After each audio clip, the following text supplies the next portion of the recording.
दोस्तों आज हम पढ़ेंगे परफॉर्मेंस ऑडिट के बारे में। परफॉर्मेंस ऑडिट गाइडलाइंस इशू की गई थी 2014 में।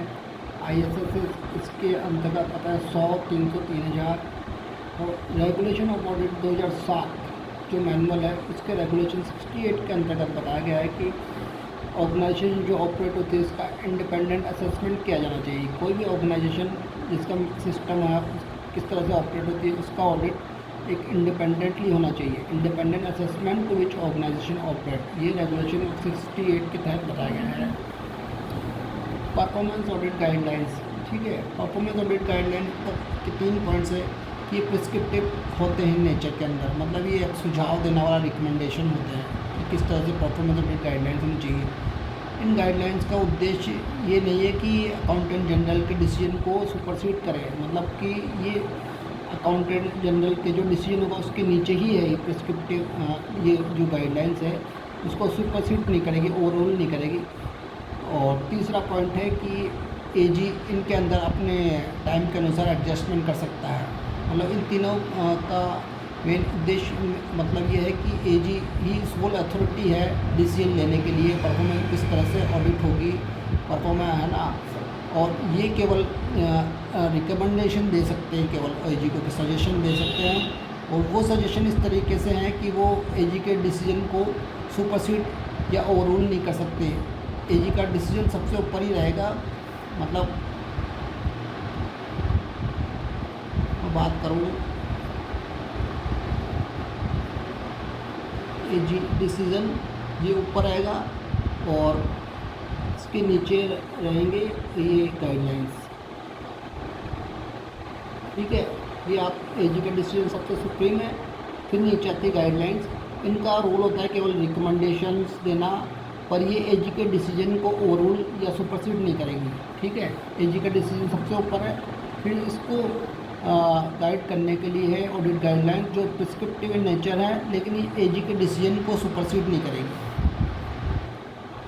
और परफॉर्मेंस ऑडिट के अंदर आता है 3 E's economy, efficiency, effectiveness.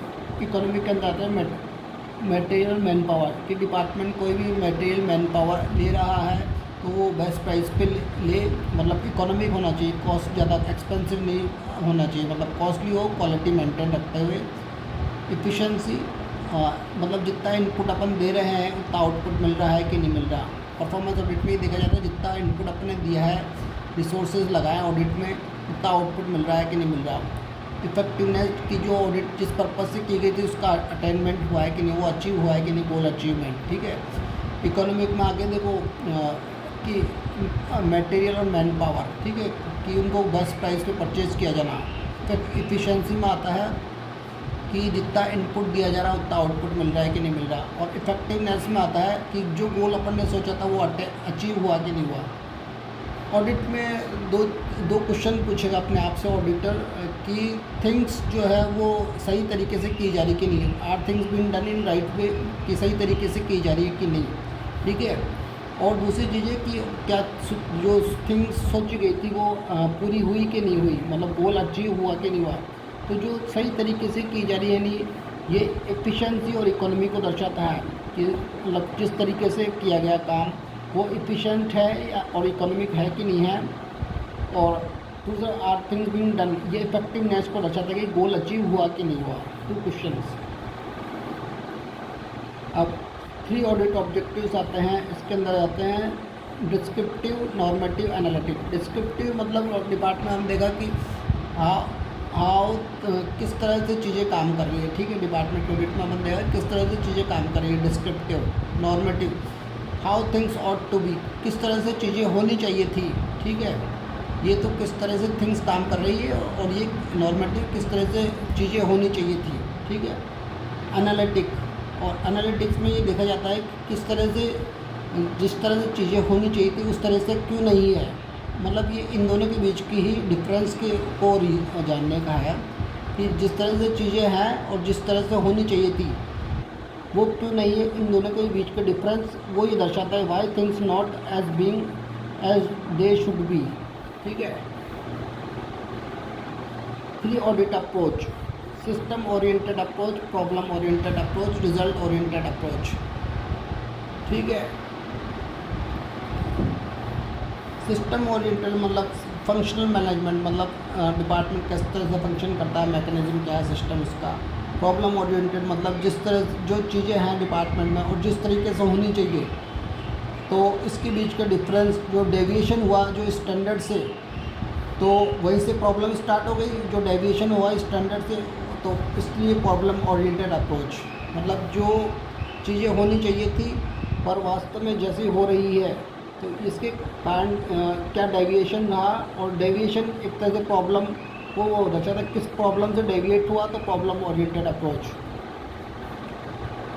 Result oriented approach मतलब आउटकम जो ऑब्जेक्टिव था वो अचीव हुआ कि नहीं हुआ। ठीक है। Audit can be pursued, audit दो तरीके से परस्यू किया जा सकता है, मतलब इस ऑडिट एक तो टॉप डाउन मतलब जिसके अंदर आता है लेजिस्लेटर सेंट्रल गवर्नमेंट, या बॉटम अप पीपल और कम्युनिटी।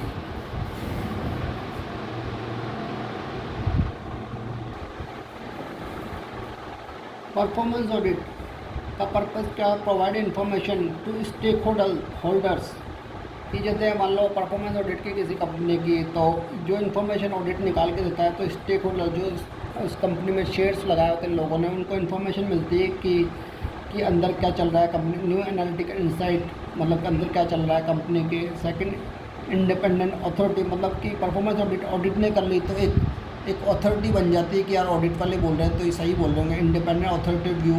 और रिकमेंडेशन जो ऑडिट ने दी भाई इस कंपनी में पैसा लगाओ या मत लगाओ, कैसी कंपनी है। ठीक है। और पॉइंट्स जो selecting subject for units to be selected, मतलब जो पॉइंट्स अपन को देखने हैं यूनिट सेलेक्ट करने में, वो यही देखना है किस टॉपिक्स को देखा जाए कि अपन डिसाइड कर पाए इस यूनिट को अपन ऑडिट के लिए सेलेक्ट करना है या नहीं करना है, वो ये वाले पॉइंट्स देखे जाएंगे। असेसिंग रिस्क कितना है, मैटरिटी एंड सिग्निफिकेंस कितनी है उसकी, विजिबिलिटी, पास्ट ऑडिट कैसे रहा है, उसकी ज़्यादा हाई मनी वैल्यू तो नहीं बने पा रहा है, एस्टिमेटेड इम्पैक्ट कितना पड़ेगा वही लेजिस्लेचर पे या पब्लिक पे, coverage, stage of program development. ठीक है। ये आपको एज इट इज़ रखने पड़ेंगे, इसका कोई इलाज नहीं है, इसका सब एज इट इज़। अंडरस्टैंड और एंटिटी को समझने के लिए, परफॉर्मेंस ऑडिट करने के लिए understanding entity for performance selection, performance audit selection, entity को समझना जरूरी है परफॉर्मेंस ऑडिट करने के लिए। और इसमें कि जो इम्पोर्टेंट पॉइंट ध्यान रखने एंटिटी को समझने के लिए, वो डॉक्यूमेंट्स ऑफ एंटिटी की डॉक्यूमेंट्स की स्क्रूटनी करना है, legislative document, policy formulation, academic and special research, past audit, media coverage, special focus group. इसमें आपको एज इट इज़ रखना पड़ेगा, इसका कुछ नहीं है। डॉक्यूमेंट ऑफ एंटिटी मतलब डॉक्यूमेंट्स के एंटिटी को करने हैं, लेजिस्लेटिव डॉक्यूमेंट मतलब पार्लियामेंट से कुछ डॉक्यूमेंट वो निकले, पॉलिसी फॉर्मेशन क्या रही, लीगल, ये दोनों चीज़ें लीगल चीज़ें बताती है। Academic and special research, past audit में क्या क्या इसका वो रहा है, मीडिया कवरेज मतलब प्रिंट मीडिया में जो खबरें सभी उसके बारे में, media special forces focus group, ये भी इंडिपेंडेंट जो लोगों ने कोई रिसर्च किया हो बाद में पहले कभी। सूटेबल ऑफ क्राइटेरिया, इसके जो परफॉर्मेंस ऑडिट के जो क्राइटेरिया है उनकी सूटेबिलिटी के लिए ये वाले पॉइंट्स ध्यान रखने हैं। Reliability, objectivity, usefulness, comparability, completeness. ठीक है। Reliability, objectiveness, usefulness, comparability, completeness. इसको आप ऐसे कर लीजिए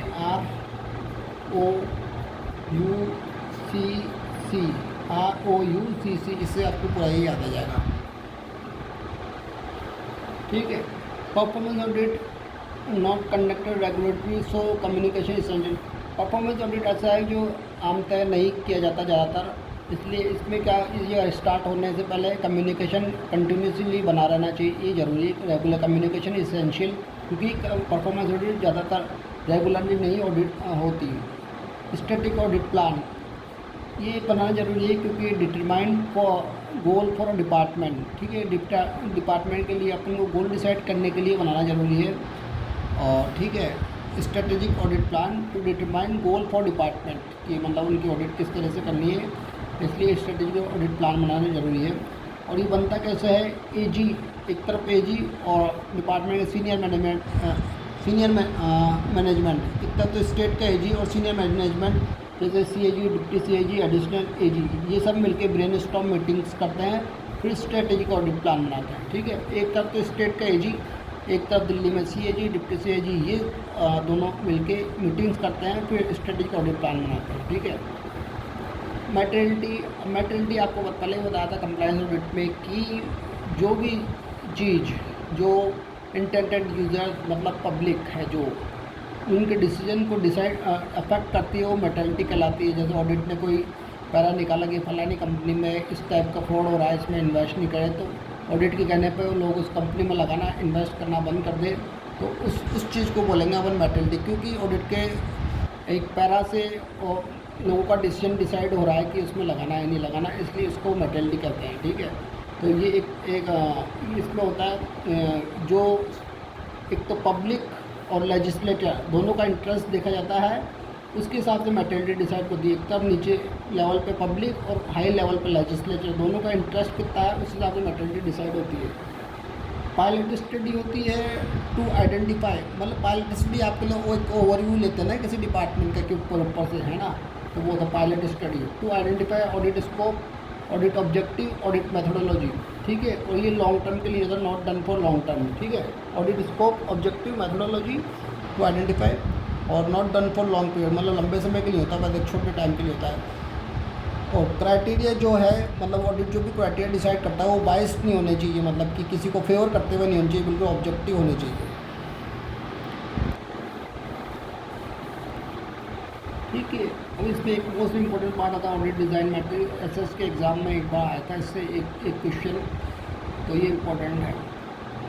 ऑडिट डिज़ाइन मैट्रिक्स ऑब्टेन होता है प्लानिंग स्टेज पे। ठीक है। कि आप ज़्यादा ज़्यादा इन्फॉर्मेशन गैदर करते हो डिपार्टमेंट के बारे में, इस पे ऑडिट डिज़ाइन मैट्रिक्स बनती है। ठीक है। ये क्यों ज़रूरी है? एफिशिएंट प्लानिंग और ऑडिट इफेक्टिव ऑडिट करने के लिए ज़रूरी है। ठीक है। आप डीप एनालाइज करते हो डिपार्टमेंट के कैसे कैसे मैकेनिज्म होता है। ठीक है। उस बेस पे ऑडिट डिज़ाइन मैट्रिक्स बनती है, ये काम करती है, फिर हमारी इफेक्टिव प्लानिंग और इफेक्टिव ऑडिट करने में काम करती है। ठीक है। पहले तो ज़्यादा इन्फॉर्मेशन गैदर कर ली डिपार्टमेंट की, वो इन्फॉर्मेशन गैदर होके ऑडिट डिज़ाइन मैट्रिक्स बनती है, फिर ये काम आती है इफेक्टिव और प्लानिंग और इफेक्टिव ऑडिट करने में। ठीक है। अब इसको एक बार भूल जाए ऑडिट फाइंडिंग, इसको पहले इस पर बात करते हैं। ऑडिट डिज़ाइन मैट्रिक्स क्या करती है? ऑब्जेक्टिव क्राइटेरिया और audit observation, audit objective, audit criteria और ऑडिट ऑब्जर्वेशन के बीच और ऑडिट रिकमेंडेशन के बीच में एक लिंक की तरह काम करती है। लिंक मतलब ऑडिट का ऑब्जेक्टिव क्या है, ऑडिट क्राइटेरिया क्या है, ऑडिट ऑब्जर्वेशन क्या है। ठीक है। उसको ध्यान में रखते हुए फिर ऑडिट रिकमेंडेशन देगी, तो मतलब ये एक लिंक की तरह काम करती है। Audit objective, audit criteria, audit observation और ऑडिट रिकमेंडेशन के बीच में। ठीक है। फिर दूसरा आता है ऑडिट फाइंडिंग मैट्रिक्स, ये इंडिकेट करता है ऑडिट ने जो जो फाइंड्स किए वो। ठीक है। फिर ऑडिट डिज़ाइन मैट्रिक्स और ऑडिट फाइंडिंग मैट्रिक्स को लिंक किया जाना चाहिए।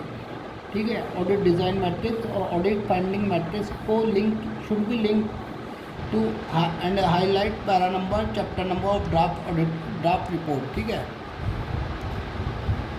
Audit findings.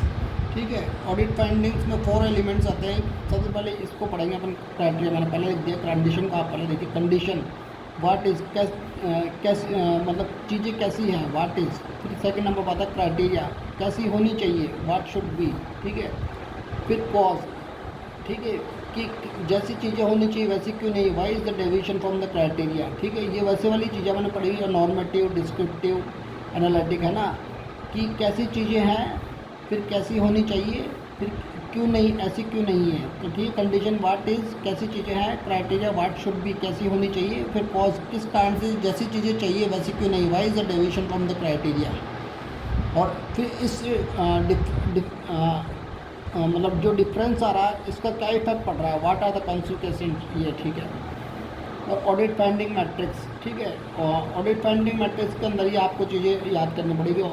Findings, conclusion, recommendation, 3 part है। फाइंडिंग्स के अंदर आता है ऑब्जेक्टिव, सब objective, audit question, criteria, evidence, cause and effect. ठीक है। एक बार इसको वापस रिवाइज कर देता हूँ। ठीक है। ऑडिट डिज़ाइन मैट्रिक्स में होता है कि सबसे पहले डिपार्टमेंट की ज़्यादा इन्फॉर्मेशन डिटेल में स्टडी ली जाती है, उस बेस पे ऑडिट डिज़ाइन मैट्रिक्स बनती है। ऑडिट डिज़ाइन मैट्रिक्स बनाने का ही फ़ायदा रहता है कि अपन को इफेक्टिव ऑडिट प्लान और इफेक्टिव प्लानिंग करने में आसानी रहती है। ठीक है। ऑडिट डिज़ाइन मैट्रिक्स लिंक करती है audit objective audit criteria audit observation को ऑडिट रिकमेंडेशन से लिंक करती है। ये चीज़ें देखती है और ऑडिट डिज़ाइन मैट्रिक्स क्या क्या चीज़ें हैं और है ना, उस बेस पर अपने रिकमेंडेशन देती है। ठीक है, इसको एरो को मैं ऐसे कर देता हूँ। ठीक है, फिर आता है दूसरा ऑडिट फाइंडिंग मैट्रिक्स, जो इंडिकेट करता है ऑडिट की फाइंडिंग्स। ठीक है, दो चीज़ हो गई यहाँ पे, ऑडिट डिज़ाइन मैट्रिक्स और ऑडिट फाइंडिंग मैट्रिक्स। ठीक है, अब ऑडिट डिज़ाइन मैट्रिक्स और ऑडिट फाइंडिंग मैट्रिक्स को आपस में लिंक किया जाना चाहिए और highlight para number chapter number of draft para किया जाना चाहिए। ऑडिट फाइंडिंग्स के 4 एलिमेंट्स होते हैं। ठीक है, ऑडिट फाइंडिंग के इसमें आता है कंडीशन कि क्या है, what is criteria, what should be, कैसी होनी चाहिए चीज़ें, cause, why is the deviation from the criteria, कि जैसी चीज़ें होनी चाहिए वैसी क्यों नहीं, इसका क्या कारण है, और इफेक्ट क्या पड़ा है, व्हाट आर द कॉन्सिक्वेंसेस। ठीक है, ऑडिट फाइंडिंग मैट्रिक्स की ऐसे बनती है, फाइंडिंग्स हो गया, एक कंक्लूजन हो गया, रिकमेंडेशन। फाइंडिंग्स के अंदर ये पार्ट हो जाएंगे ऑब्जेक्टिव, सब objective, audit question, criteria, evidence, cause, effect. ये आपको डिट्टो ऐसे कैसे रटा हुआ होना चाहिए, एग्जाम में ऐसे कैसा आता है कि क्या क्या पार्ट होते हैं इसके, तो आपको ये एज इट इज़ रटा हुआ होना चाहिए।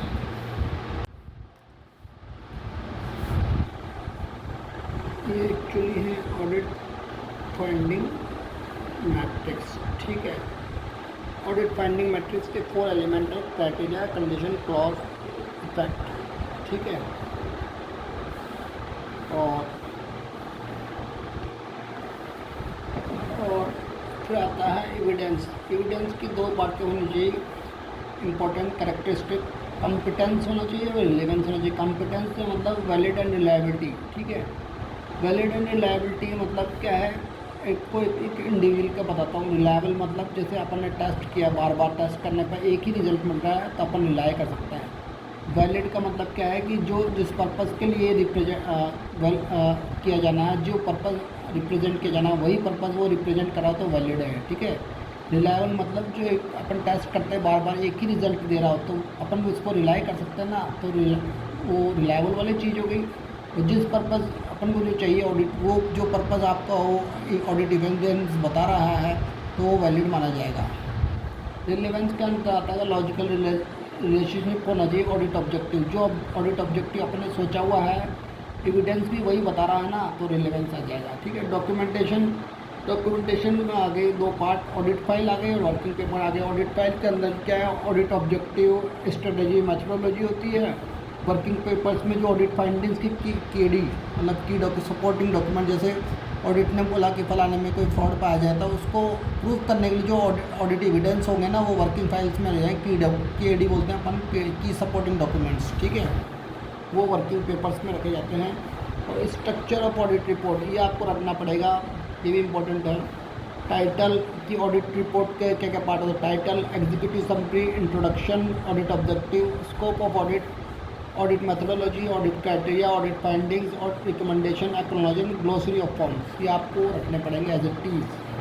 Title, executive summary, introduction, audit objective, scope of audit, audit methodology, audit criteria, audit findings. ठीक है, रिकमेंडेशन, एक्नॉलेजिंग।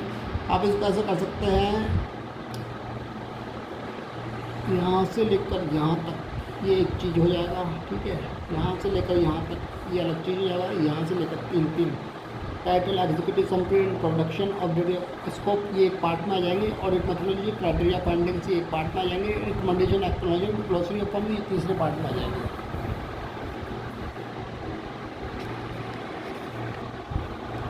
ठीक है, एग्जिट कॉन्फ्रेंस।